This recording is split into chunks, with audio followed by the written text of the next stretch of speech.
Kembali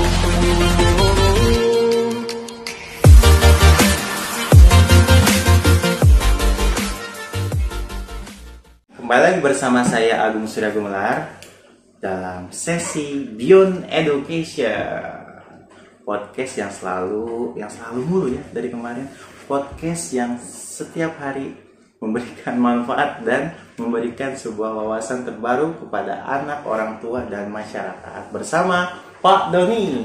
Halo semuanya teman-teman. Doni sehat ya? Alhamdulillah sehat. Agung sehat? Alhamdulillah Pak. Kalau Agung itu memang selalu sehat setiap hari. Alhamdulillah. Sombong banget ya kan? Iya sih, nyebelin banget. Oke Pak, kembali lagi Pak. Sekarang ada request lagi nih Pak. Oke. Dari viewers nih, dari orang tua, salah satu orang tua murid TV Car School, dia merequest seperti ini Pak. Jadi anaknya itu, dia merasa bahwa anaknya itu belum dalam posisi yang memang benar-benar bertanggung jawab atas segala apa yang dia lakukan. Jadi apa-apa dilakukan dia itu secara asal, apa-apa dilakukan dia itu, misalnya anaknya itu secara tidak sesuai dengan yang orang tuanya harapkan. Jadi karena kan kalau misalnya anaknya tidak bertanggung jawab itu, kata di komennya itu, karena anak saya itu sering melalaikan tanggung jawabnya dia. Apa yang harusnya dia kerjakan tidak dikerjakan, apa yang harusnya dia lakukan atau misalnya dia terus lakukan itu tidak dilakukan. Nah, memang katanya anaknya ini memang dari dulu itu pas sejak kecilnya memang pola asuhnya tidak bersama dia. Bersama orang tuanya, ya, jadi bersama dengan neneknya. Oke. Jadi ibu ini sudah bertemu lagi dengan dia, punya kondisinya seperti apa, jadi dia mulai lagi fokus pada anaknya ketika anaknya itu SMP. Oh, jadi saat ini anaknya usia SMP. Iya, usia SMP, sekarang kelas 8 dia. Kelas 8. Nah, seperti itu. Jadi bagaimana tuh Pak? Jadi menanamkan sikap tanggung jawab itu apakah harus dari kecil atau bagaimana Pak? Oke. Jadi memang yang pernah saya utarakan ya di podcast sebelumnya, ketika kita ingin menanamkan sikap-sikap yang positif pada anak, itu harus dimulai sejak usia sedini mungkin. Karena sebuah kebiasaan kalau tidak dimulai ya, sejak usia anak itu sedini mungkin akan sulit ketika anak ini sudah besar. Karena sebuah sikap itu harus dibiasakan, ya, dilakukan oleh seorang anak, dan ini membutuhkan waktu. Tidak ada yang instan dalam kita menanamkan sebuah kebiasaan kepada anak. Oh, jadi harus ada yang waktunya. Iya, ada waktunya, ada prosesnya. Iya, ada prosesnya ya. Seperti kita bercocok tanam. Kan kita tidak mungkin gitu, misalnya menginginkan buah durian, kalau kita tidak mulai ya menanam pohon durian tersebut. Beli juga bisa Pak. Ya, bisa beli. Tapi kalau misalnya tidak ada yang menjual buah durian, otomatis kan kita harus menanamnya. Ya, sedangkan menanam pohon durian itu butuh waktu, malah lama waktu yang dibutuhkan. Ya, apalagi kalau kita dalam proses bercocok tanam, kita tidak merawatnya, misalnya menyiraminya, memberikan pupuk, ya, akan gampang terkena hama. Begitu juga seorang anak manusia. Nah, ini adalah tanggung jawab terbesar orang tua yang harus melakukannya. Karena kita tidak bisa menggantungkan nasib anak kita kepada orang lain yang harus mendidiknya, meskipun itu adalah orang terdekat dari orang tua tersebut. Kadang banyak alasan yang orang tua berikan. Misalnya, saya sibuk. Ya, kalau alasan yang satu ini tadi itu dia katanya menitipkan kepada orang tuanya. Ya, saya tidak tahu ya alasan menitipkannya itu kenapa. Ya, emang tidak diceritakan sih. Ya. Karena memang meskipun kita titipkan anak kita sama orang terdekat, ya, tidak secara otomatis orang tersebut dapat mendidik anak kita dengan baik. Iya, meskipun itu mama kita sendiri ya Pak ya. Benar. Iya, betul.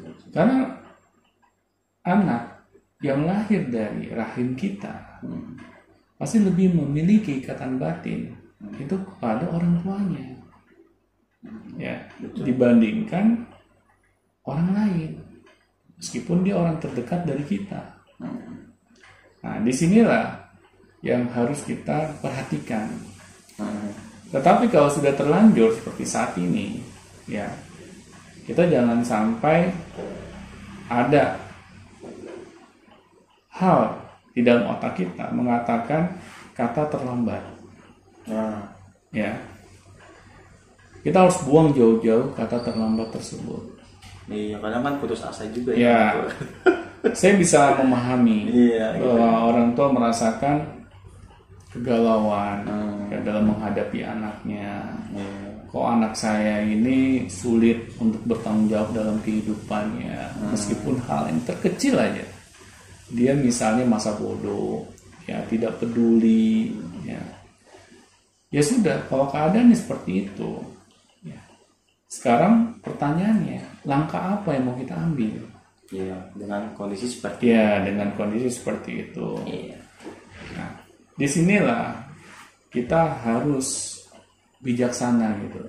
Jangan malahan anak sudah melakukan hal seperti itu, kita membuat hubungan kita dengan anak itu jadi jauh. Tapi kan agak kesel gitu.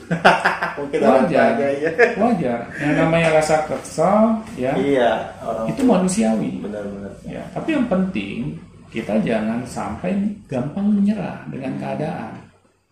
Ya, anak nih misalnya udah nyeselin gitu, nggak bisa bertanggung jawab meskipun dengan hal yang terkecil.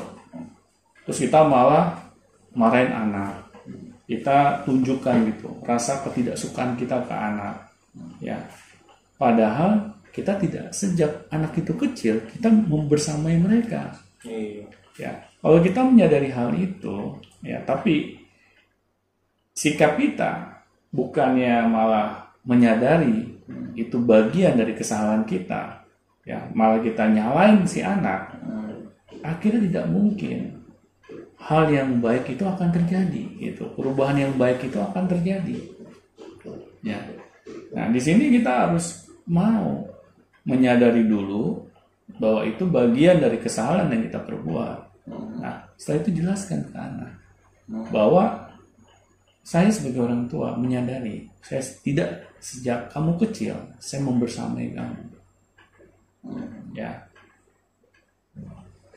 Kasih tahu ke anak bahwa kita menyesali perbuatan seperti itu. Oh iya. Ya, biar anak tahu bahwa orang tuanya ini memang manusia biasa.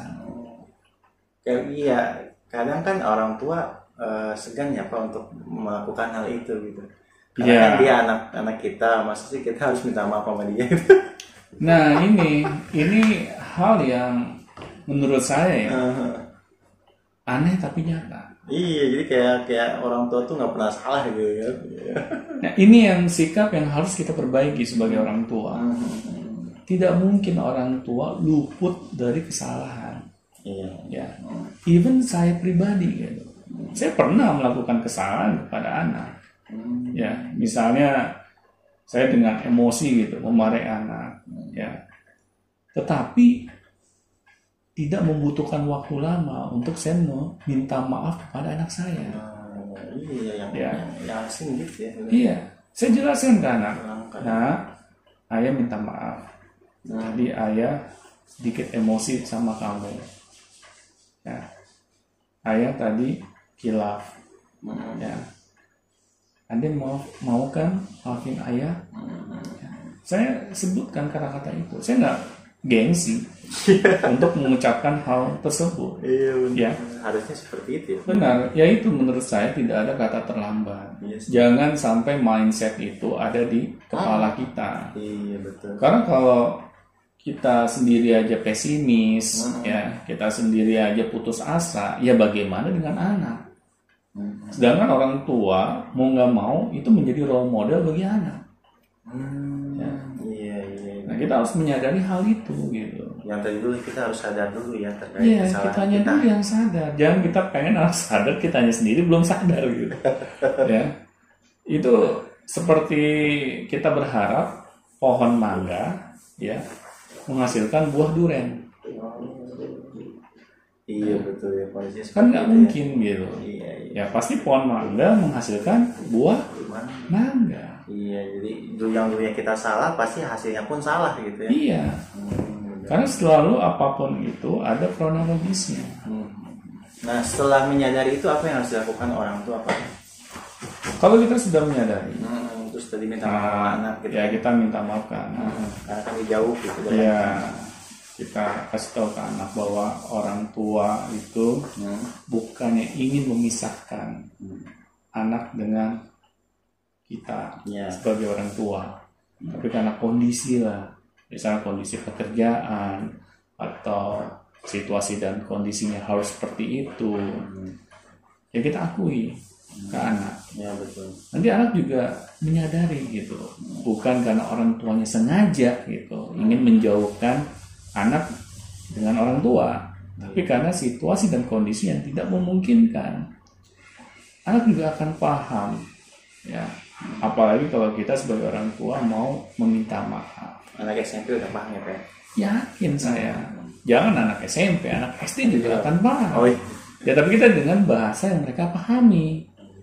Ya jangan kita memilih kata-kata yang mereka tidak pahami.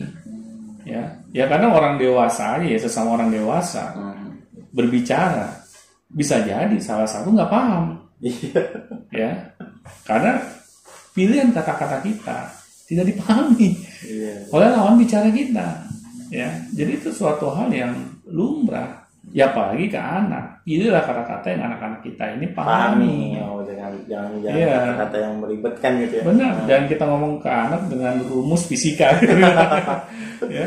Dengan bahasa speaking. Iya. Hal-hal yang wajar. Yang mereka pahami. Pilihlah kata-kata yang baik. Ya. Nanti juga anak bisa memahaminya dengan baik. Oh ternyata orang tua saya ini manusia biasa yang bisa bikin kesalahan. Dan orang tua saya ini menyadari kesalahannya dan mau meminta maaf.